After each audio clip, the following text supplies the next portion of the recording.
तो ये पूरी ट्रिप भाई 45 से 50 दिनों की होने वाली है। 8 की 8 स्टेट कोशिश है हो जाए, वरना 7 तो होगी। ये रही भाई अपनी गाड़ी की चाबी एंड वो खड़ी है गाड़ी भाई, ये खड़ी है भाई अपनी HR 264107। ऑलमोस्ट 6 महीने बाद भाई साहब विंडशील्ड में तो सही में ऐसा लग रहा है क्रैक आ गए हुए सारे। चलो जी देखे जरा, बस होपफुली चूहा हुआ कोई तार वार ना कट करके गया, बाकी तो कोई दिक्कत नहीं है। हो गई, देख रहे हो भाई 7 महीने बाद गाड़ी एक ही स्टार्ट में। हाँ बेटे ऐसी थोड़ी बिग डैडी ऑफ SUV है। सिक्योरिटी गार्ड आते हैं ना लिखने के लिए भाई, ये भी सोचेंगे कि 1950 की गाड़ी है क्या, इतनी दूर जाऊंगा। भाई साहब देखना क्या हालत है रस्तों की, इसलिए ट्रैफिक लगा हुआ था क्योंकि एक बार में एक ही गाड़ी निकल सकती है। लेट्स गो भाई, ये देख सकते हो फाइनली हमारी नॉर्थ ईस्ट की पहली स्टेट में एंट्री हो चुकी है, जो कि है सिक्किम।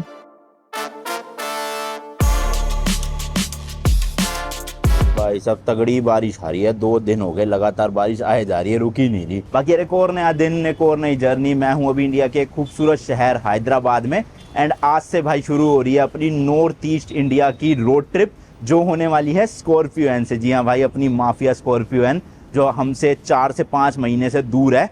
गाड़ी एक्चुअल में सिलीगुड़ी खड़ी हुई है। जिनको पता होगा कि मैं India to Bhutan road trip करके आया था और वापसी में ना मैंने गाड़ी सिलीगुड़ी में छोड़ दी थी और मैं फ़्लाइट पकड़ के दिल्ली आ गया था। तो छोड़ने का मेन रीज़न यही था कि भाई मेरे को नॉर्थ ईस्ट इंडिया की भी ट्रिप करनी थी जल्दी से जल्दी। तो मैंने सोचा सिलीगुड़ी में गाड़ी छोड़ देते, वरना पूरी दिल्ली से वापस चला के ले जाओ तो बहुत लंबा सफ़र बन जाता। बट मैंने छोड़नी थी 1-1.5 महीने के लिए, वो करते करते भाई इतनी लंबी होगी क्योंकि मैं जापान ट्रिप होया है, श्रीलंका ट्रिप होया है, तो करते करते 4-5 महीने निकल गए भाई। तो इसलिए अब मैंने सोचा जल्दी से जल्दी ट्रिप कंप्लीट करते हैं ये नॉर्थ ईस्ट वाली। अपनी कोशिश यही रहेगी 8 की 8 स्टेट में कवर कर लूँ नॉर्थ ईस्ट इंडिया में। बट देखते हैं जैसा भी प्लान बनता है, जैसा भी रिस्पॉन्स आता है वीडियोज़ में, उस हिसाब से प्लानिंग करेंगे। क्योंकि पैसे लगाते रहो और पैसे रिटर्न आए ना तो फ़ायदा नहीं है ना। बट अगर रिस्पॉन्स अच्छा आ रहा है, व्यूज़ अच्छे आ रहे हैं, लोगों को पसंद आ रही है सीरीज़ इंडिया की भी, नॉर्थ ईस्ट इंडिया की, तो फिर भैया पूरी 8 स्टेट करके ही आएंगे। ऑब्वियसली सारा कुछ तो नहीं हो पाएगा, हाँ मेन सिटीज़ 8 स्टेट की घूम लूँगा। हैदराबाद में भाई ये मैंने अपना एक होटल लिया था, सिंगल बेड लगा हुआ है। सिंगल क्या मतलब डबल ही है, पर kind of queen size bed है। एक यहाँ पे आप देख सकते हो टीवी है, सूटकेस अपने पैक है। एक छोटा सूटकेस लेता हूँ मैं ट्रिप पे, और एक बड़ा सूटकेस जिसमें सारे मेरे कपड़े आ जाते हैं, और इस वाले सूटकेस में मेरा लैपटॉप या एक्सेसरीज़ वगैरह आ जाती है। और एक ये मेरा बैकपैक रहता है जिसमें मैं अपना चार्जर वार्जर रख लेता हूँ, जो मतलब क्विक एक्सेस के लिए चीज़ें होती है ना। बाकी इधर भाई एक वार्डरोब है, AC लगा हुआ है। AC की तो ज़रूरत ही नहीं पड़ी भाई पूरे 2 दिन के लिए, और ये सही है, साफ़ सुथरा सा वॉशरूम है। इस होटल के लिए ना मैंने 2500 रुपीज़ पर नाइट पे किए थे। 2 रात मैं यहाँ रुका था। और आप क्या हो गया अनमोल भाई, आप तो दिल्ली मतलब गुड़गांव में रहते, तो हैदराबाद क्या करने आए थे? तो मेरे को कुछ काम था यहाँ पे ऑफिशियल, जो अभी तो नहीं, आपको शायद कुछ महीनों बाद पता चलेगा कि क्यों आया था मैं। उसी काम की वजह से ही ये वाला होटल मुझे लेना पड़ा, क्योंकि ये होटल काफ़ी पास था जहाँ पे भी मुझे काम था, तो इसलिए थोड़ा महंगा था, वरना 1200-1300 में अच्छे होटल रूम ना मिल जाते हैं। खैर जो भी है भाई, आज हैदराबाद का जो एयरपोर्ट है वहाँ से मेरी फ़्लाइट है सिलीगुड़ी के बागडोगरा एयरपोर्ट की। 2-2.5 घंटे की फ़्लाइट होने वाली है। अभी काफ़ी टाइम है, तो 15-20 मिनट या आधा घंटे बाद निकलूँगा, और सिलीगुड़ी पहुँच के वहाँ से अपनी स्कॉर्पियो एन उठाएंगे। और सोहन जो है ना, वो डायरेक्ट दिल्ली से सिलीगुड़ी आ रहा है, उसकी फ़्लाइट भी मैंने बुक कर दी थी। तो वो लैंड हो रहा है 5:15 बजे शाम को सिलीगुड़ी में, और मैं लैंड होऊंगा 5:35 पे। तो 15-20 मिनट का फ़र्क है, हम दोनों एयरपोर्ट पे ही मिल जाएंगे एक दूसरे को। वहाँ से फिर अपनी गाड़ी उठाने चलेंगे। काफ़ी दिन बाद मैं भी देखूंगा और आप लोगों को भी दिखाऊंगा, क्योंकि लोग कह रहे थे स्कॉर्पियो बेच दी क्या अनमोल भाई आपने? तो भाई बेची नहीं है, सिलीगुड़ी में खड़ी है। अपने एक सब्सक्राइबर थे, उनकी एक बिल्डिंग थी, उस बिल्डिंग में खड़ी कर रखी है, सेफ है अभी। लो भाई अपनी कैब आ गई, और यहाँ पे तो भाई बड़ा लफड़ा है कैब्स का, समझाऊंगा एयरपोर्ट पहुँच के। पहले चलूँ जरा, वहाँ से राइड नहीं मिलता, प्रॉब्लम है क्या कुछ? प्रॉब्लम क्या चढ़ा ऊबर का गाड़ी आ गया ना। हाँ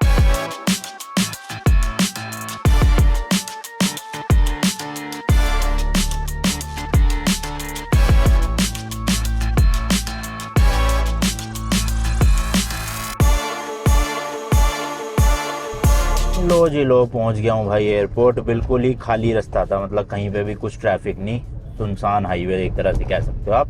लगभग 30-35 मिनट लगे अपने होटल से यहाँ पहुँचने में। 30 या 33 किलोमीटर का ही रास्ता था। अपनी ये जो फ्लाइट है ना भाई, एयर इंडिया एक्सप्रेस की है, और व्हाट्सएप पे तो आया 102 नंबर गेट पे जाना है। 102 नंबर कैसे हो सकता है? 102 नंबर, अच्छा अंदर की तरफ, चलो ठीक है, एंट्री लेते भाई अभी यहाँ से फिलहाल। ये देखो भाई, इस तरह का एयरपोर्ट है हैदराबाद का, राजीव गांधी इंटरनेशनल एयरपोर्ट है इसका नाम। अच्छा खासा एयरपोर्ट है भाई, मतलब बड़ा है। चलो जी, सिक्योरिटी चेक, चेक इन वगैरह सब कुछ हो चुका है। वो जो 102 नंबर गेट था ना, वो अंदर का गेट था, बाहर से वाला गेट नहीं था। ये देखो भाई, इस तरह की रूफ है यहाँ के एयरपोर्ट की। अच्छा एयरपोर्ट है, मतलब मेरा तो फर्स्ट टाइम ही है ये हैदराबाद आया हूँ, इससे पहले मैं कभी नहीं आया था। अब अपने को जाना है 102 नंबर गेट पे। हाँ तो भाई मैं आपको ना टैक्सी के बारे में बता रहा था, यहाँ पे बड़ा बुरा हाल है। ओला उबर जैसी ना सर्विसेज तो अवेलेबल है, लेकिन जो यहाँ के लोकल टैक्सी या फिर उनकी जो भी ऑर्गेनाइजेशन वगैरह होगी ना, उनका ज़्यादा यहाँ पे राज चलता है। तो जब मैं हैदराबाद लैंड हुआ था ना और यहाँ से अपने होटल तक की कैब ले रहा था, तो ऊबर पे दिखा रहा था 600 650 रुपये। मैंने बुक कर दी, बट जैसे ही एयरपोर्ट से बाहर निकला भाई साहब, एक बंदा था, कोई चॉइस करके कंपनी थी शायद, जहाँ तक मुझे याद है, वो बंदा आया मेरे पास, कह रहा ऊबर बुक करिए। मैंने कहा हाँ जी। तो कहता दिखाओ आओ, मतलब इस तरह से एक्ट कर रहे थे जैसे वो लेकर चल रहा है, पर वो एक्चुअल में ऊबर के उससे नहीं, वो दूसरी टैक्सी पे ले जा रहा था। और करते करते एंड में पता है कितने रुपए में लेकर गए हैं मुझे? 1100 रुपये में। मैंने कहा ऐसा क्यों भाई, जब ऊबर पे तो दिखा रहा है 700 रुपये। फिर वही बहानेबाजी मारने लग गए कि एग्जिट फीस लगती है, ये है वो है। एक्चुअल में ये लोग, मेरे को लग रहा है, ओला ऊबर को चलने ही नहीं देते एयरपोर्ट से, अपना लोकल ही ले जाते हैं ताकि अपने मन चाहे पैसे मांग सके, 1000 रुपये 1100 रुपये। तो ये तो जाने की टाइम होगी। अब आज भी सेम भाई, मेरे होटल से एयरपोर्ट तक के दिखा रहा था केवल 520 रुपये। ऊबर बुक कर दी मैंने, लेकिन बुक करने के बाद ऊबर वाले का कॉल आया कि मैं आपको 1000 रुपये में ले जा सकता हूँ अगर आपको चलना है एयरपोर्ट। मैंने कहा ये क्या बात हुई, ऊबर पे तो दिखा रहा है 550 रुपये, तुम 1000 बता रहे हो सीधा ही डबल। कहते नहीं आपको चलना है तो बताओ वरना कैंसिल करूँ। तो मैंने कैंसिल कर दिया भाई। अब अगली ऊबर जब हुई है लोड, उन भाई साहब का भी फ़ोन आ गया, सेम बात वो भी बोल रहे कि 1000 रुपये लूँगा एयरपोर्ट के, वरना कैंसिल कर दो। तो मैं समझ गया जब तक, मैंने कहा भाई यहाँ पे यही लफड़ा है। तो फिर मैंने कहा आ जाओ भाई, खामखा फ़्लाइट छूटेगी, उससे अच्छा अब 1000 रुपये में चलो। पर मैंने बार्गेन किया, मैंने 750 रुपये बोले, बट वो माने नहीं, 900 रुपये में फ़ाइनल डील हुई। तो एक्चुअल में इनको वापसी की ना ऊबर मिलती नहीं है एयरपोर्ट से वहाँ तक, तो इसलिए ये डबल चार्ज करते हैं अगर आप सिटी से एयरपोर्ट आ रहे हो तो। शॉपिंग के लिए भी भाई काफ़ी सारे स्टोर है, खाने पीने के तो है ही, वैसे भी है कपड़ों के, ज्वेलरी के, देख रहे हो बड़े बड़े ब्रांड्स है भाई एयरपोर्ट पे। तो अच्छा खासा एयरपोर्ट है भाई। वैसे ये है भाई, अपना हैदराबाद आना ना सक्सेसफुल रहा, मतलब जिस काम से आया था वो काम हो गया। उम्मीद तो थी वैसे हो जाएगा, बट कुछ थोड़ा थोड़ा लग रहा था कि शायद ना भी हो, बट हो गया। तो चलो एक काम निपटा ना, फ्यूचर को लेकर टेंशन खत्म। भाई वैसे तो ना मैंने फ़्लाइट में एक साउथ इंडियन मील बुक कर रखी है, बट अभी भूख लग रही थी और 15-20 मिनट पड़े भी है बोर्डिंग शुरू होने में। तो यहीं पे ये फर्जी कैफ़े है, यहाँ से मैंने एक पाव भाजी की प्लेट ले ली है। होपफुली ये जल्दी दे दे भाई, टाइम ना लगाए, क्योंकि खाने में भी थोड़ा टाइम लगेगा और 15 मिनट बाद बोर्डिंग शुरू हो जाएगी। फटाफट से सामने ही है गेट, वैसे तो लिटरली 10 सेकंड लगेंगे पहुंचने में। एंड ये देखो भाई 535 रुपये की है, जिसमें एक मैंने कैंपा कोला लिया लेमन फ्लेवर, एक पाव भाजी और एक वाटर बॉटल। एयरपोर्ट के हिसाब से तो प्राइस फिर भी सही है भाई, 535 रुपये का। लो भाई आ गई है पाव भाजी, ये देखो छोटे छोटे पाव है, लेकिन 6 पाव है, प्याज है साथ में, और सब्जी देखना भाई, भाजी जो है कैसे से बाउल में दी है, मस्त सा लग रहा है ना बड़ा। होपफुली टेस्ट अच्छा हो भाई, लेट्स सी। बढ़िया भाई, टेस्ट तो बढ़िया, फ्रेश लग रही है बिल्कुल, और गरम गरम एकदम मज़ेदार। लो भाई लो, बोर्डिंग शुरू हो चुकी है, वो देखो लाइन भी लगी पड़ी है। और मेरे को ना आजकल थोड़ा जल्दी जाना पड़ रहा है, क्योंकि ना इसका जो ये हैंडल है ये अंदर ही नहीं हो पा रहा है।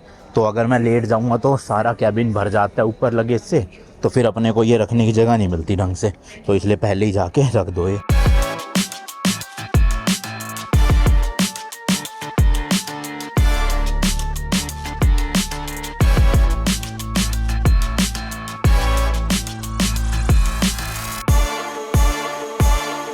मौसम तो भाई ख़राब सही हो रहा है, बाहर देखना कितने ज़्यादा बादल है, तो टर्बुलेंस भी होने वाली है आज, तगड़ी लग रहा है। ऊपर से है अभी एयर इंडिया की फ़्लाइट भाई साहब। प्लेन भी ना आधे से ज़्यादा खाली पड़ा हुआ है, मतलब बहुत सारी सीटें खाली थी, तो मेरी सीट थी वहाँ पर, बट क्योंकि इमरजेंसी सीट पे कोई भी नहीं बैठा हुआ था और किसी का बैठना ज़रूरी होता है, तो क्रू ने खुद से ही मेरे से आके पूछा कि वहाँ से आप इमरजेंसी सीट में शिफ्ट हो जाओगे। तो मैंने कहा मुझे कोई दिक्कत नहीं है, एक तो लेग स्पेस अच्छा मिल जाता है इमरजेंसी सीट पे, और साथ वाली दोनों सीटें भी खाली है, आराम से ये आर्म रेस्ट हटा के चाहूँ तो लेट भी सकता हूँ। पर 2-2.5 घंटे की फ़्लाइट है, लेटने की ज़रूरत है सच पड़ेगी नहीं। चलो भाई अब जाके जो है वो बादलों से थोड़ा ऊपर आया है, तो यहाँ पे टर्बुलेंस इतनी फील होगी नहीं। मेन है बादलों में से जब निकलती है ना फ्लाइट, तब भाई साहब हिल जाता है पूरा प्लेन। और एयर इंडिया एक्सप्रेस का देखो इस तरह का ऑरेंज कलर का वो है। बाकी स्क्रीन वगैरह कुछ भी नहीं है, नॉर्मल एक ट्रे दे रखी है, यहाँ पे पाउच है, तो एक में जिसमें पुस्तकें पड़ी है, एक में अपना सामान रख लो। बाकी लेग स्पेस, इमरजेंसी सीट है तो बहुत बढ़िया है, बट ये है कि ये सीट रिक्लाइन नहीं होएगी, बाकी सब हो जाती है लेकिन इमरजेंसी वाली नहीं होती। तो भाई मील आ गई है अपनी, उपमा है साथ में इडली सांभर, ये चोको बनाने की और ये मील में एक्चुअली इंक्लूडेड नहीं है भाई, इसके लिए मैंने अलग से पे करे हैं कुछ 400-500 रुपये के आसपास, तो ठीक है उस हिसाब से।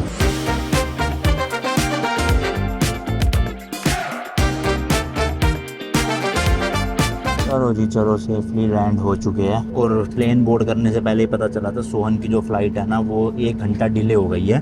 तो अब उसकी फ़्लाइट आनी थी 5:10 पे, लेकिन अब आएगी 6:20 पे। और मैं पहुंच गया हूँ कितने 5:06 पे। तो यानी कि ऑलमोस्ट अभी 1.5 घंटा बढ़ा है लगभग, समझ लो अब उसकी फ़्लाइट लैंड होने में। तो मुझे वेट करना पड़ेगा। चलो भाई, एयरपोर्ट से एग्जिट कर लिया मैंने। और यहीं पे ना सिटिंग एरिया बना हुआ है। अंदर तो एयरपोर्ट पे भी एसी था नहीं था पता नहीं, क्योंकि गर्मी बहुत लग रही थी। बट यहाँ पंखा डायरेक्ट है, बेंच पे बैठ गया हूँ। अब उसकी फ़्लाइट 1 घंटा वेट करना है मुझे भाई। अब जा भी नहीं सकता यहाँ से, क्योंकि काफ़ी दूर है जहाँ पे अपनी गाड़ी खड़ी है। तो पहले यहाँ से वहाँ जाऊँगा, फिर मतलब मेरे भी पैसे खर्च होंगे और सोहन आएगा उसकी टैक्सी के भी खर्च होंगे। तो डबल खर्चा करने से अच्छा उनका वेट ही कर लेते हैं, साथ में ही निकलेंगे एक ही टैक्सी करके। फिर एयरपोर्ट के पास में ना एक रेस्टोरेंट है, वहाँ पे जा रहा हूँ, क्योंकि एयरपोर्ट के बाहर तो बड़ी गर्मी सी लग रही थी और भूख भी लग रही है। तो यहाँ पे अपने कुछ सब्सक्राइबर भाई मिल गए थे, तो उन्होंने ही टैक्सी का अरेंजमेंट करवा दिया यहाँ से उस होटल तक, मतलब रेस्टोरेंट तक। इतने में बैठूंगा क्योंकि 1 घंटा लगेगा अभी सोहन को। और फिर यही वाले भैया सोहन को भी यहीं पे ले आएंगे और यहाँ से फिर हम चलेंगे डायरेक्ट जहाँ पे अपनी स्कॉर्पियन खड़ी हुई है। तो फिलहाल चल के कुछ ऑर्डर करूँगा खाने का, तब तक सोहन आ जाएगा, फिर खा के सीधा निकल लेंगे। बादल तो भाई यहाँ पे भी काफ़ी हो रहे हैं, देखो पूरे काले काले बादल है। तो बारिश आ रही है क्या रोज? है नहीं आती बारिश? नहीं। चलो ठीक है, शुक्र है भाई बारिश नहीं आ रही रोज यहाँ पे। अपना घूमने के दिन वेस्ट नहीं होंगे वरना। और पूरी आइटनरी क्या रहने वाली है, एक बार वो मैं जरा पहुंच जाऊं पहले, या तो रेस्टोरेंट पहुंच के या फिर स्कॉर्पियन में बैठ के आराम से समझाऊंगा कि कितने दिन किस स्टेट में हम देने वाले हैं। अब क्योंकि 8 स्टेट करनी है एक ही ट्रिप में, और तो ऑब्वियसली भाई एक स्टेट में ऐसा तो है नहीं 10-15 दिन देंगे। जो मेन सिटीज है उन स्टेट की वो कवर करेंगे, बाकी मेन तो रोड ट्रिप है देखो, तो वो अच्छे से होना चाहिए, क्योंकि चलाते वक्त जो नज़ारे आएंगे ना यहाँ पे वो बड़े मस्त होते हैं। लो जी लो, सोहन आ गया है और वही बड़े टाइम बाद ट्रिप पे जा रहे हो हैं किसी तो भाई यहाँ खाना वाना खा लिया, फटाफट से निकलते हैं। टैक्सी वाले भैया जो है वो नीचे वेट कर रहे हैं अपना। तो भाई देखो ये होटल था मरीनाज, एयरपोर्ट से जस्ट मतलब 5 मिनट की ड्राइव पे ही था। रहने का भी है यहाँ पे, बट हम यहाँ रहेंगे नहीं, क्योंकि फिर जहाँ गाड़ी खड़ी है वहाँ तक 1 घंटा दूर है, फिर कल वापस जाना पड़ेगा गाड़ी लेने। तो उससे बढ़िया भाई सीधा सिटी सेंटर में ही चलते हैं। सिटी सेंटर में क्या हर चीज़ का ना सोल्यूशन रहता है। प्लस कल एक बार मैं सोच रहा हूँ गाड़ी को महिंद्रा के सर्विस सेंटर भी ले जाऊँ, क्योंकि भाई 6 महीने से गाड़ी खड़ी हुई है। तो देखेंगे अगली सर्विस का भी क्या स्टेटस है उसका, और कुछ अगर दिक्कत होगी गाड़ी में तो पहले ही वो सोल्व हो जाए तो सही है। क्योंकि भाई 8 स्टेट्स घूमने हमें, तो गाड़ी एकदम टिच रहनी चाहिए। ऐसा ना हो कि भाई किसी रिमोट एरिया में जाके, जैसे अरुणाचल प्रदेश में हम तवांग वगैरह में हैं, और गाड़ी ख़राब हो जाए तो दिक्कत रहेगी अपने को ना। फिर पहले ही गाड़ी अच्छे से टिच करवा के परसों निकलेंगे, अपनी जो जर्नी शुरू करेंगे। कल का दिन पूरा गाड़ी की क्लीनिंग एंड सर्विसिंग में देना अच्छे से। भाई निकले ही थे अभी तो 2 किलोमीटर ही, भैया की गाड़ी में पेट्रोल ही ख़त्म हो गया। पहले ही लेट हो रहे थे भाई, क्योंकि जिनके घर पे गाड़ी है वो भी वेट कर रहे हैं अपने ऑफिस में ना, तो ऐसे किसी और को भी वेट करवाना सही नहीं है। बट क्या करें भाई, अब यहाँ पे पेट्रोल ख़त्म हो गया, अब ये पेट्रोल मंगवा रहे हैं, डलवाएंगे फिर निकलेंगे। किस्मत ही आज तो भाई फूटी हुई लग रही है। चलो भाई थोड़ा सा पेट्रोल डलवा के जर्नी वापस से स्टार्ट हो गई है। अब नियरेस्ट पेट्रोल पंप पे टंकी भरवा के फिर पहुँचेंगे। तो जी लो भाई फाइनली पहुँच गए हैं, ट्रैफिक से लड़ झगड़ कर। ये भैया खड़े हैं सामने। तो भाई होटल आ गए है, होटल का नाम है माउंट अमीरा। लास्ट टाइम भी हम यहीं पे रुके थे जब सिलीगुड़ी आए थे। एंड गाड़ी ना अभी हम लेने नहीं जा रहे, क्योंकि भाई बहुत ज़्यादा थक गए हैं, रात के 9:30 हो गए हैं। वैसे भी अंधेरे में क्या ही लेंगे, तो मैंने सोचा कल सुबह थोड़ा जल्दी उठते हैं, 8-9 बजे के आसपास निकल जाएंगे यहाँ से गाड़ी लेने के लिए। और महिंद्रा के सर्विस सेंटर में भी भैया ने बात करवा दी है, तो वहाँ जाके एक बार ना नॉर्मल चेकअप करवा लेंगे। सर्विस तो होनी नहीं मेजर कुछ, बस नॉर्मल चेकअप ही होगा। ठीक है भैया, थैंक यू, गुड नाइट। चलो भाई अभी चल के रेस्ट करते हैं, कल कंटिन्यू करेंगे इस ब्लॉग को। The next morning. चलो जी वही सेम गाड़ी आ गई है, भैया ने भेज दिया है। तो अभी हम इस गाड़ी में बैठ के अपनी स्कॉर्पियो के पास जा रहे हैं, जहाँ पे स्कॉर्पियो खड़ी हुई है। यहाँ से कुछ 2-2.5 किलोमीटर दूर है शायद से। फिलहाल सुबह के 10:30 हो रहे हैं भाई। होपफुली अपना जो काम है ना स्कॉर्पियन का, वो सारा 12-1 बजे तक 12 तो नहीं, खैर 1:30-2 बज ही जाएंगे। 2 बजे तक भी निपट गया ना तो भाई हम निकल जाएंगे अपनी फर्स्ट डेस्टिनेशन के लिए इस ट्रिप की। तो 3-3.5 घंटे का रास्ता है, आराम से 2 बजे भी निकले तो 6 बजे तक उस सिटी में पहुंच जाएंगे, जो आप नेक्स्ट व्लॉग में देखोगे। अभी फ़िलहाल तो इस व्लॉग में थोड़ा स्कॉर्पियन का जो काम है वो निपटाते हैं सारा। भाई सेवोक रोड करके ये एरिया है जहाँ पे अपना होटल था, पास में ही गाड़ी खड़ी हुई है। और यार ये जो मैं माइक यूज़ करता था ना, इसका जो नॉइज़ कैंसिलेशन वाला फीचर है वो मुझे ऐसा लगता है थोड़ी ना आवाज़ दबा दबा सी देता था। तो इस बार ना मैं 1-2 व्लॉग बिना नॉइज़ कैंसिलेशन के ट्राई कर रहा हूँ, मतलब जो भी माइक बैकग्राउंड नॉइजेस कैप्चर करेगा ना वो नेचुरली करेगा। एडिटिंग में थोड़ा बहुत उसको सही कर दूंगा, पर माइक का जो कंप्रेसर है ना वो यूज़ नहीं कर रहा। पता नहीं, मुझे लग रहा था कुछ वीडियोस से कि बड़ी ही दबी दबी सी आवाज़ आ रही थी। तो आप बताना इस वाले व्लॉग की ऑडियो क्या पहले वाले व्लॉग से बेटर है? अगर बेटर होएगी फिर ऐसे ही यूज़ करेंगे बिना नॉइज़ कैंसिलेशन के। मौसम भाई आज तो थोड़ा बेटर लग रहा है कल से। कल तो गर्मी थी काफ़ी ज़्यादा, और अगले 5-7 दिन ही है थोड़ा गर्मी का ना, उसके बाद हम मतलब ऐसी जगह पे एंटर कर जाएंगे जहाँ पे इतनी गर्मी होगी नहीं, मस्त पहाड़ी इलाके होंगे। और आइटनरी भी ना मैंने अपने हिसाब से तो वैसे पूरी रेडी कर ली है लिख के, बट इस वीडियो के कमेंट्स में आप बता देना कि अगर आप इन जगहों के अलावा भी कुछ जगह रेकमेंड करना चाहते हो कि अनमोल भाई नॉर्थ ईस्ट आए हो तो ये ज़रूर जाना या ये ज़रूर जाना। थोड़ा ये चीज़ों का ध्यान रखते हुए कि ज़्यादा दिन ना बढ़ जाए, ठीक है? क्योंकि ऑलरेडी ट्रिप हमारी 45 या 50 दिन की बन रही है, तो उससे ज़्यादा भाई नॉर्थ ईस्ट में ट्रैवल करना अपने लिए थोड़ा एक्टिव हो जाएगा। तो इसलिए मैक्सिमम इतना ही रखूँगा मैं, 45-50 दिन, उससे ज़्यादा नहीं बढ़ाऊँगा। तो अगर मेरी सिटीज़ के अलावा आपको लगता है कि ये सिटी ना जाके कोई और सिटी जाओ, तो उस सिटी को कैंसिल कर देंगे और फिर नई वाली सिटी को ऐड कर देंगे अपनी ट्रिप पे। तो इसलिए कमेंट सेक्शन में अच्छे से बताना आप, ठीक है? चलो जी चलो भाई, पहुंच गए हैं लोकेशन पे जहाँ अपनी गाड़ी है। ये रही भाई अपनी गाड़ी की चाबी, एंड वो खड़ी है गाड़ी भाई, ये खड़ी है भाई अपनी HR264107। ऑलमोस्ट 6 महीने बाद 30 दिसंबर को शायद से हम यहाँ छोड़ के गए थे, और अब अगस्त शुरू होने वाला है, मतलब शुरू हो ही गया समझ लो। तो कितने 7 महीने हो गए भाई साहब। प्लान तो था 1-1.5 महीने बाद ही, बट फिर वही है, मैं श्रीलंका निकल गया, जापान निकल गया, तो पता ही नहीं चला भाई 7 महीने का कब निकल गए। तो अभी इसकी बैटरी वैटरी सब कुछ हटा रखी है, वो लगाते हैं भाई। और बाहर से भी थोड़े जाले वाले लग गए हैं, देखो भाई साहब, कपड़ा वपड़ा मारना पड़ेगा। देख रहे हो मकड़ियों ने घर बना लिया भाई यहाँ पे, तो ये देखो पूरे जाले ही जाले हर तरफ। ओए होए होए भाई साहब। बट भाई मैट कलर में ना लगती है एकदम बढ़िया गाड़ी है, हालांकि मिट्टी बहुत दिखती है, बट कोई बात नहीं। तो चलो भाई, अभी इसका ना ये रिमोट कंट्रोल तो काम करेगा नहीं क्योंकि बैटरी निकली हुई है, तो नॉर्मल अभी हमें अपनी चाबी से इसको खोलना पड़ेगा। सिम से खुल गई जी, खुल गई। तो चलो भाई इसका बोनट खोल के इसकी पहले बैटरी कनेक्ट करें। भाई साहब विंडशील्ड में तो सही में ऐसा लग रहा है क्रैक आ गए हुए सारे, बट ये वही है, मिट्टी और जाले मिक्स हो गए। चलो जी देखे ज़रा, बस होपफुली चूहा हुआ कोई तार वार ना कट करके गया, वो बाकी तो कोई दिक्कत नहीं है। तो हम एक ही टर्मिनल निकाल के गए थे जो पॉजिटिव वाला है, उसको बस सिंपल लगा देना इस तरह से। तो फिलहाल अभी टाइट नहीं कर रहे क्योंकि जा तो रही है भाई महिंद्रा के शोरूम वहाँ पे सर्विस सेंटर में, उन्हीं से करवा लेंगे यहाँ से। अब बैटरी डिस्कनेक्ट करने का यही रीज़न था क्योंकि भाई हो सकता था बैटरी लगी रहती ना तो कुछ कुछ चीज़ें गाड़ी की पावर ड्रॉ करती रहती है, जैसे कि वो स्कफ प्लेट है वो कॉन्स्टेंटली भाई लाइट उसमें जलती रहती है, मतलब बैटरी यूज़ हो रही है। तो अगर ये ना निकालते तो बैटरी वीक पड़ सकती थी और गाड़ी स्टार्ट नहीं होती। अब होपफुली आज स्टार्ट हो जाएगी। भाई अंदर अजीब सी ही बदबू सी आ रही है गाड़ी में, और कुछ कुछ जगहों पे ये देखो भाई फंगस सी है ये शायद ना, हालांकि हमने कोई भी मॉइस्चर वाली चीज़ अंदर छोड़ी नहीं थी गाड़ी में, बट फिर भी थोड़ी थोड़ी है, इतनी ज़्यादा नहीं है। स्टेयरिंग पे ही है ज़्यादा, और तो कहीं सीट पे भी हल्की फुल्की है। तो लेट्स सी भाई, चालू करके देखते हैं। 1 2 3 हो गई। देख रहे हो भाई 7 महीने बाद गाड़ी एक ही स्टार्ट में। हाँ बेटे है ऐसी थोड़ी बिग डैडी ऑफ एसयूवी है भाई। इसके जो विंडो शेड्स थे इस पे भी देखो ये पूरी भाई वही जमी पड़ी है फंगस ही ना। तो सर्विस के लिए एक बार चेकअप तो करवाना ही पड़ेगा, साथ ही साथ में भाई इसकी डीप क्लीनिंग भी करवानी पड़ेगी इंटीरियर की, क्योंकि भाई हाँ है यार फंगस तो है, ऐसे नहीं चला पाएंगे 50 दिन। अच्छे से डीप क्लीनिंग मांगता है पुंछ, बिल्कुल रगड़ रगड़ के, समझ रहे हो भाई। एक बार तो ना यहाँ पे पाइप मारना ही पड़ेगा वरना सर्विस सेंटर ले जाएंगे भी कैसे इतनी मिट्टी में। थोड़ा बैक कर लेते हैं पहले गाड़ी को जरा।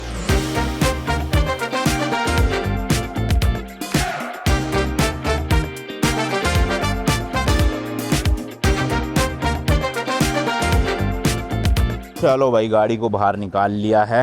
बाहर धूप में तो और ज़्यादा मिट्टी जाले सब दिख रहे हैं भाई, ये देख सकते हो आप। तो थोड़ा बहुत कपड़े से ही साफ़ कर लेते हैं इसको फ़िलहाल, और फिर इसको ले जाएंगे महिंद्रा के सर्विस सेंटर। वहाँ पे अगर वो डीप क्लीनिंग करेंगे तो ठीक है, वरना कोई डिटेलिंग स्टूडियो ढूंढते हैं आसपास। पता चले इतनी गंदी गाड़ी देख के भाई डिटेलिंग वाले भी मना कर दे कि हम नहीं कर रहे साहब हैं, हो सकता है मना कर दे, कोई भरोसा नहीं है। फ़िलहाल तो भाई इसकी हवा भरनी है क्योंकि पूरा का पूरा टायर में हवा फिस पड़ी है, ये देखो। अब ये पंचर है, पता नहीं हवा निकल गई, कह नहीं सकते। फ़िलहाल तो हवा भरनी इसमें नहीं है, ये तो पंचर किट है। हवा भरने वाला देखो उस साइड नहीं है, ये तो रहा ऊपर। वो क्या है फिर? अबे वो ग्रे कलर का जो था अभी गिरा अंदर, यही तो होगा और क्या। ये क्या है? अच्छा ये जंप स्टार्टर है। देखो फिर हवा वाला भी होगा इधर उधर कहीं। ये अच्छा भाई जो अपने किचन का मतलब ये लकड़ी वकड़ी थी ना, इसमें कोई दिक्कत नहीं आई है, ये साफ़ सुथरा ही है पूरा का पूरा, बस सीटों पे ही जहाँ जहाँ लेदर है या कपड़ा है ना थोड़ा बहुत, वहीं वहीं पे फंगस है। भाई मिल नहीं रहा यार हवा भरने वाला, मेरे को लग रहा है हम ले गए थे लगेज में दूसरी गाड़ी के लिए शायद। चेक करो, चेक अच्छे से देखो, बोतलें बोतलें ही पड़ी है भाई, ये सफाई सब करनी पड़ेगी। ये देखो भाई किस में निकला है, जहाँ पे जैक होता है ना साइड में, इसमें फंसा के रखा हुआ था, एकदम से याद आया मेरे को, निकल गया। अब इसमें से निकालना भी महाभारत है, निकल गया। अच्छा लो छिलो, लगाओ भाई सोन। तो ये रहा भाई, इससे अब इतनी हवा तो भरी जाएगी क्योंकि ट्यूबलेस टायर होते हैं कि पंचर वाली शॉप तक पहुंच जाए। चलो जी चलना तो स्टार्ट हो गया ये, बस 5 मिनट में हवा भर जाएगी। सर्विस सेंटर तो भाई बिल्कुल पास में ही है, मतलब लिटरली ये गली ख़त्म होते ही सर्विस सेंटर आ जाएगा और वहाँ बात हो ही चुकी है, तो फटाफट चलते हैं। जैसे कि मैंने बताया था कुछ मेजर सर्विस तो है नहीं, क्योंकि इस ट्रिप पे आने से पहले सर्विस हमने करवाई थी एक बार, तो इसलिए सर्विस की तो ज़रूरत नहीं पड़ेगी, बस वो ये थोड़ा चेकअप हो जाएगा कि कुछ दिक्कत ना हो गाड़ी में ना। ये रहा भाई लेफ़्ट में महिंद्रा का शोरूम, एंड लोगो भी भाई नया वाला लगा हुआ है महिंद्रा का, मतलब मस्त हो जाएगा सब कुछ। चलो जी इस तरह की देखो अंदर पतली सी गली में जाके है। अब यहाँ पता नहीं है शूट करने देंगे कि नहीं देंगे, गुड़गांव वाले में तो मतलब जानते ही है लगभग सारे सर्विस सेंटर में, तो इसलिए वो अलाउ कर देते हैं शूट करना, पर ज़्यादातर सर्विस सेंटर में अलाउड नहीं होता है वीडियो बनाना।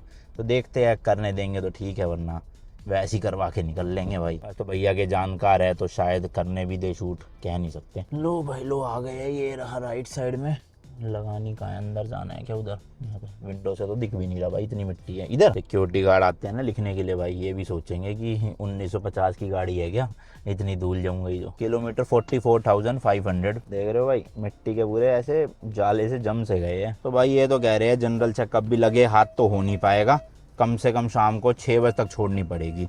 और मैं सोच रहा हूँ यार ज़रूरत है नहीं सर्विस की, क्योंकि जब हमने सर्विस करवाई थी ना गुड़गांव में, उसके बाद कितनी भाई 2,500 किलोमीटर भी नहीं चली है, तो क्या ही ज़रूरत पड़ रही होगी इसको, है ना। और वैसे भी अब तो हम इंडिया में ही हैं, इंडिया में तो हर जगह सर्विस सेंटर होते ही होते हैं, तो ऐसा कुछ पंगे में पड़े भी हम तो करवा लेंगे भाई, गुवाहाटी में करवा लेंगे या कहीं ना कहीं तो मिल ही जाएगा सर्विस सेंटर। तो इसलिए अब ना कोई डिटेलिंग स्टूडियो ढूंढ रहे हैं चल के, और अच्छे से डीप क्लीनिंग करवा के फिर निकलते हैं अपनी जर्नी पे ना, खामखा टाइम वेस्ट करना नहीं है, वैसी बहुत लंबी जर्नी है।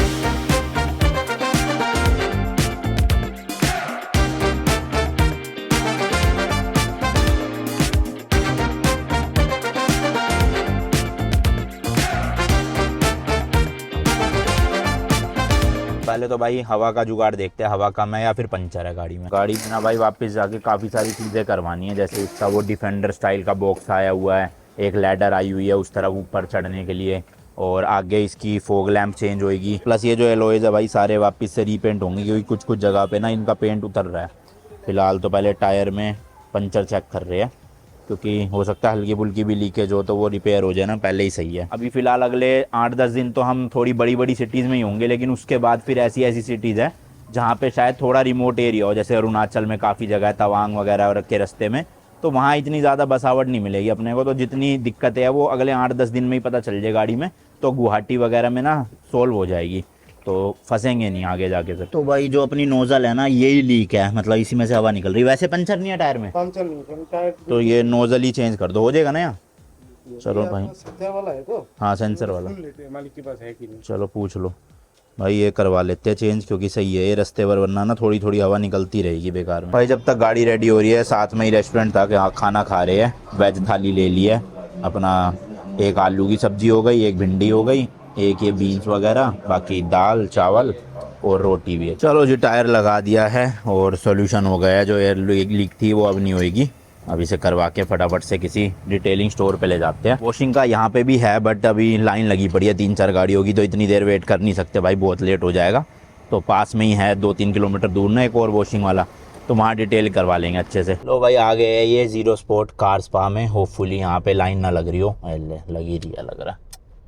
पूछ के आओ जाओ सोहन फटाफट से, क्या हो जाएगी भैया। तो भाई इसकी ना आप केमिकल वॉश करवा रहे हैं अच्छे से, बाहर से तो होएगी, अंदर से ना इंटीरियर भी क्लीन कर देंगे बढ़िया से।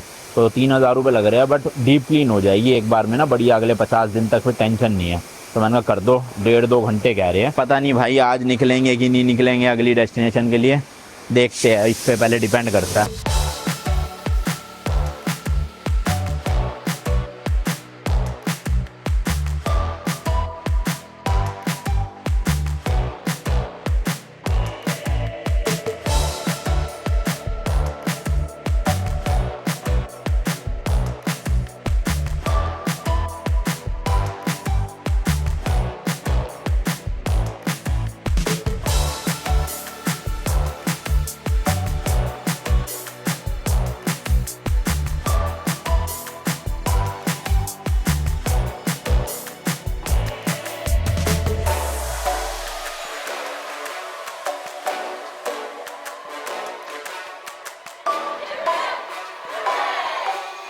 तो भाई जब तक अपनी गाड़ी हो रही है तब तक थोड़ा आइटनरी के बारे में बात कर लेते हैं कि कितने कितने दिन कौन कौन सी स्टेट में एंड किस किस सिटी में हम बिताने वाले हैं। तो देखो अपनी ये जो जर्नी शुरू हो रही है ना, सिलीगुड़ी से स्टार्ट हो रही है। अब आप ऑब्वियसली अगर दिल्ली से आ रहे हो तो दिल्ली से सिलीगुड़ी भी 2 दिन की ड्राइव तो है ही मिनिमम, अगर लगातार भी चलाओगे तो इसलिए वो भी ऐड कर लेना। हमारी गाड़ी पहले से ही सिलीगुड़ी खड़ी हुई थी, इसलिए हमने डायरेक्ट यहाँ से शुरू कर रहे हैं। तो आज जो है हमें सिलीगुड़ी से पहुँचना है गैंगटॉक, जो कि सिक्किम स्टेट में पड़ता है। अराउंड 4 से 5 घंटे का रास्ता है यहाँ से। वैसे तो ये इनिशियल प्लान था कि कल निकलेंगे, मतलब जो आने वाला कल है, बट हमने सोचा आज का दिन क्यों वेस्ट करना, 2:30-3 बजे यहाँ से फ्री होके सीधा गैंगटॉक के लिए निकल जाएंगे। फिर कल हमें ना गैंगटॉक में ही रहना है और नथुला पास है जहाँ पे चाइना बॉर्डर है, वहाँ पर हम जाएंगे। उसके बाद फिर हमें गैंगटॉक से निकलना है गुवाहाटी के लिए। अब गुवाहाटी के लिए रास्ता है 12.5-13 घंटे का, तो एक दिन में तो होने नहीं वाला, 2 दिन में मैं ड्राइव करूँगा, अकेले ही चलाऊँगा क्योंकि। तो गुवाहाटी हम एंटर करेंगे, वहाँ पर घूमेंगे थोड़ा बहुत। फिर गुवाहाटी से जो है हम जाएंगे काजीरंगा। अब इस टाइम पे ना काजीरंगा की जो सफारी होती है वो तो बंद होती है, बट आए या नॉर्थ ईस्ट तो भाई काजीरंगा वैसे घूमने चले जाएंगे, भले ही सफारी हो ना हो कोई बात नहीं।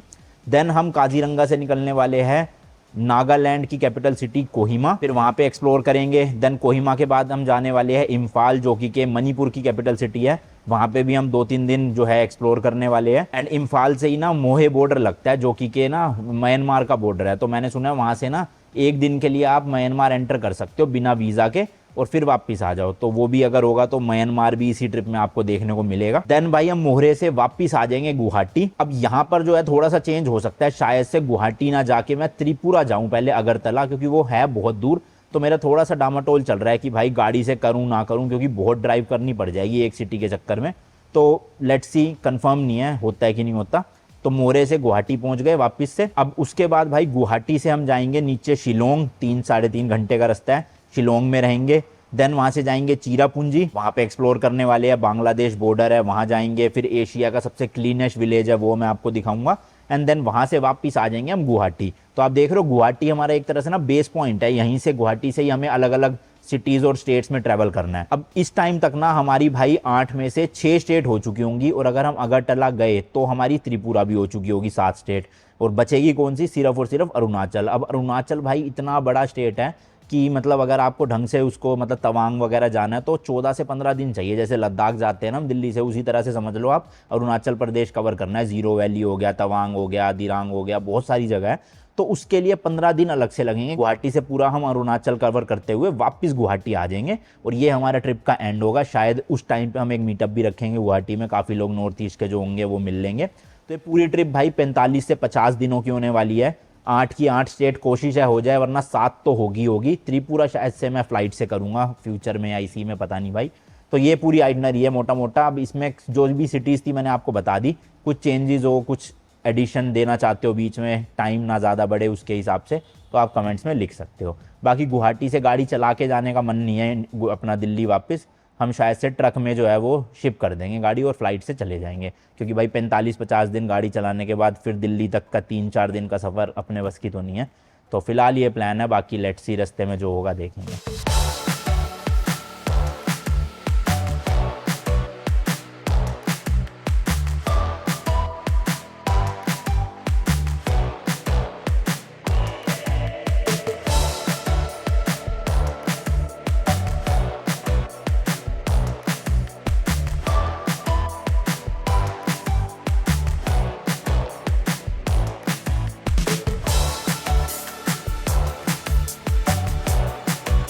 चलो जी भाई, बाहर से तो गाड़ी बिल्कुल चमक गई है, बस अंदर से थोड़ा बहुत काम है, 15-20 मिनट में वो भी होके कंप्लीट हो जाएगा। और अब आज ही ना हम सारा सामान अच्छे से सेट कर लेंगे, क्योंकि अभी तक तो ऐसे ही फेंक रखा था।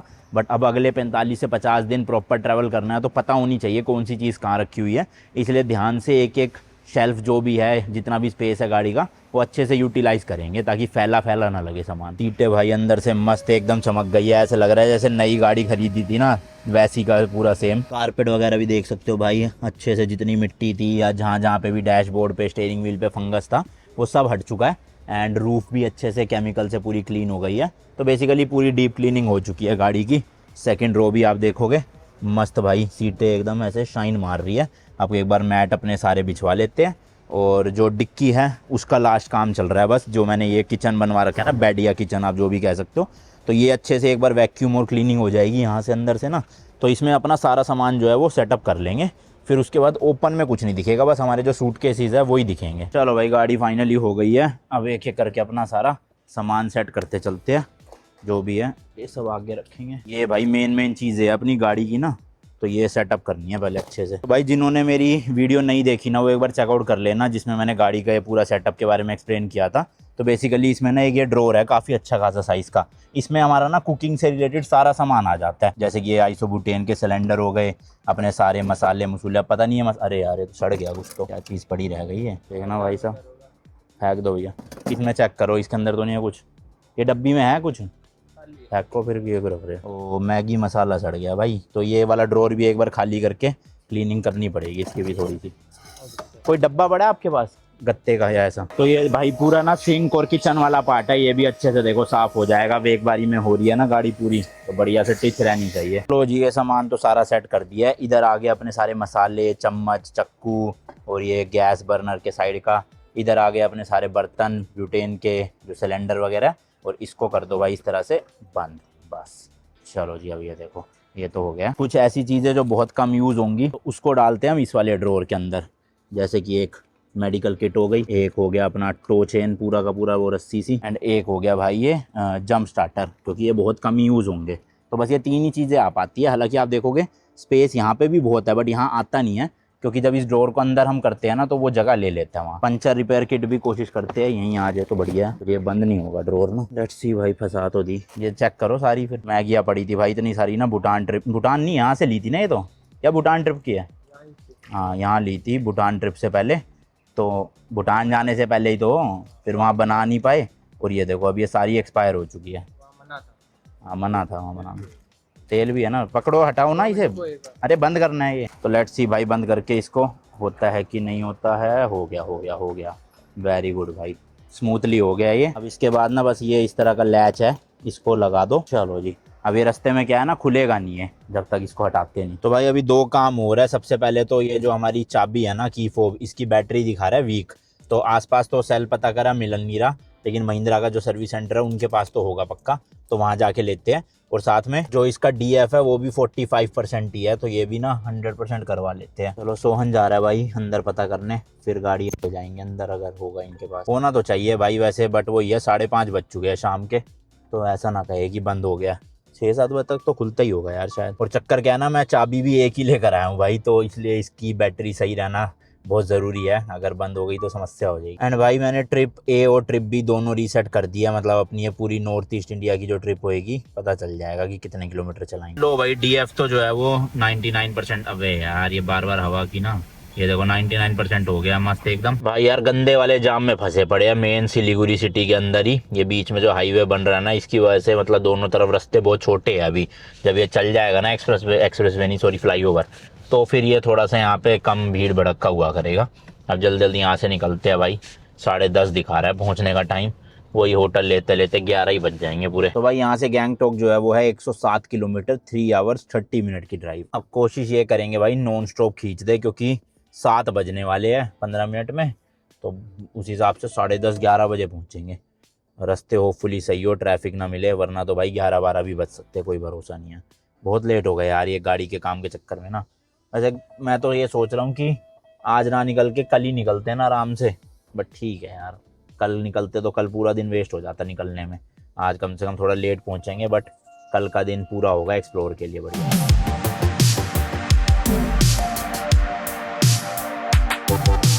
तो भाई लगभग 30 किलोमीटर गाड़ी हमने चला ली है, बहुत ही ज़्यादा, मतलब सिंगल रोड है भाई, और रास्ते भी कुछ खास नहीं है, मतलब 20-25 से ऊपर की तो स्पीड मेंटेन हो ही नहीं पा रही। तो इसीलिए 98 किलोमीटर के लिए 3.5 घंटे दिखा रहा था गूगल मैप, और अभी भी 72 किलोमीटर है, 2 घंटे 12 मिनट। और भाई गाड़ियाँ भी आप देखोगे ना, जैसे हमारे सामने वाली है देखो, हाई बीम मारूंगा ना, SK यानी सिक्किम की गाड़ी है ये। तो अभी एंट्री पता नहीं हमारी कब होएगी सिक्किम में, पर गाड़ियाँ जो है वो दिखने लग गई है। और रास्ता भी ना भाई बड़ा सुनसान सही था, ये काफ़ी देर बाद कोई छोटा सा सिटी टाइप की आई है, मतलब दुकानें वगैरह है, बट 8 बज रहे हैं, पूरा सुनसान, ट्रक ही ट्रक है बीच में रास्ते में ना। अब ओवरटेक करके निकलने में बड़ी समस्या हो रही है यहाँ पे भाई, सही में अब तो और ज़्यादा हालत ख़राब है भी सिंगल रास्ता, और ऊपर से लेफ्ट में भी नाला बना पड़ा है, राइट में तो पता नहीं क्या नदी सी चल रही है, कौन सी है, तीस्ता रिवर करके लिखा हुआ है मैप में कुछ, और रोड भी टूटी फूटी पूरी भाई, गड्ढे ही गड्ढे, ऊपर से ट्रक ही ट्रक। तो बड़ा ही दिमाग खराब हो रहा है सही में चलाने में ना। वैली पूरे दिन में इतने काम करवा के थकान हो गई, ऊपर से अभी ये सब। अभी भी 40 किलोमीटर बचा हुआ है बॉर्डर भाई सिक्किम का, तो 40 किलोमीटर वो, फिर 22 किलोमीटर आगे गैंगटोक है, तो 62 किलोमीटर चलानी है भाई साहब। देखना क्या हालत है रास्तों की, इसलिए ट्रैफिक लगा हुआ था, क्योंकि एक बार में एक ही गाड़ी निकल सकती है। ओए अरे भैया, ऊपर से चलो हम तो फिर भी थोड़ा अगस्त के टाइम पे आए हैं, जून जुलाई में आते तो भाई साहब ज्यादा ही बारिशें भी थी, लैंडस्लाइड हो रखी होती उस टाइम पे। अब अगस्त तक थोड़ा सा सेटल डाउन हो जाती है चीजें। वैसे बेस्ट टाइम मेरे हिसाब से अक्टूबर नवंबर है अगर आप नॉर्थ ईस्ट करना चाहते हो, बट भाई हम यूट्यूबरों का थोड़ा ऐसे ही होता है, मतलब कब क्या प्लान बन जाए मुंह उठा के हम तो चल ही देते हैं। मेन प्रॉब्लम ना भाई रात में वही है कि वन वे मतलब सिंगल रोड होती है ना, तो दोनों तरफ का ट्रैफिक जब आता है। बट अब मुझे लग रहा है जैसे 9:30 बज चुके हैं, तो इस टाइम पे शायद ट्रक व्रक ज़्यादा नहीं दिखेंगे, और रोड भी वो जैसे बता रहे थे भैया कि बनी हुई है, तो दिक्कत होगी नहीं। बट इन वाली रोड पे ना भाई चला के वैसे फील आ रही है जैसे हम नेपाल से बिल्कुल चाइना बॉर्डर तक गए थे ना, वो रसुआगढ़ी करके कुछ नाम था, तो वैसे ही फीलिंग आ रही है कुछ कुछ। तो भाई अभी ब्रेक लिया है, 2.5 घंटे से लगभग गाड़ी चला रहा था। एक ये रेस्टोरेंट भी आ गया, यहाँ पे खाना खा लेते हैं, क्योंकि भाई वहाँ तो 11 बज जाएंगे पहुँचते पहुँचते, हम पता नहीं मिले ना मिले, फिर उससे अच्छा ही यहीं पे खा के जाते हैं। तो जी खाना आ गया है, एक मशरूम की सब्जी, दाल, साथ में अचार, चावल और रोटी। खाओ भाई खाओ, जल्दी जल्दी खाओ, निकलते हैं फिर। होटल का डायरेक्ट हमें लोकेशन पता है कहाँ जाना है, 1.5 घंटा दिखा रहे हैं यहाँ से, तो सीधा होटल ही जाएंगे, और पार्किंग भी गाड़ी के अंदर ही है होटल के ना, तो सही रहेगा। भाई देखना आज ही धुलवाई थी गाड़ी अच्छे से, और क्या हालत हो गई है रास्ते में। एक साथ में फॉर्च्यूनर जा रही थी, पूरा कीचड़ उछाड़, स्कॉर्पियो जा रही थी वो वाली क्लासिक, पूरा कीचड़ उतारते हुए गई है, देखना आज ही धुलवाई है। चलो ठीक है भैया, ओके बाय बाय जी। खाना भाई सही टेस्ट था, अच्छा, और सब्सक्राइबर ही निकले ये रेस्टोरेंट वाले सारे। अब कह रहे हैं कि इसके आगे से जो रोड है थोड़ी बेटर होगी अभी तक जितनी आई है ना उससे, तो चलो सही है भाई, जल्दी पहुंचे। भाई ये चेक पोस्ट आया है यहाँ पर, बट रोक नहीं रहे मेरे हिसाब से, तो पुलिस वाले तो है नहीं कोई। बट यहाँ पे मुझे लग रहा है थोड़ा सा ना चौड़ी रोड हो जाएगी अब। ये देखो सामने लिखा है सिंगटम 12 किलोमीटर, गैंगटोक 38, नामची 43। हाँ भाई देख रहे हो, मस्त लाइटें अभी तक तो अंधेरा अंधेरा था पूरा, लेकिन अब देखो अच्छा सा लग रहा है थोड़ा माहौल। पर वही रोड तो एक ही है मतलब, बट ये है डबल लेन।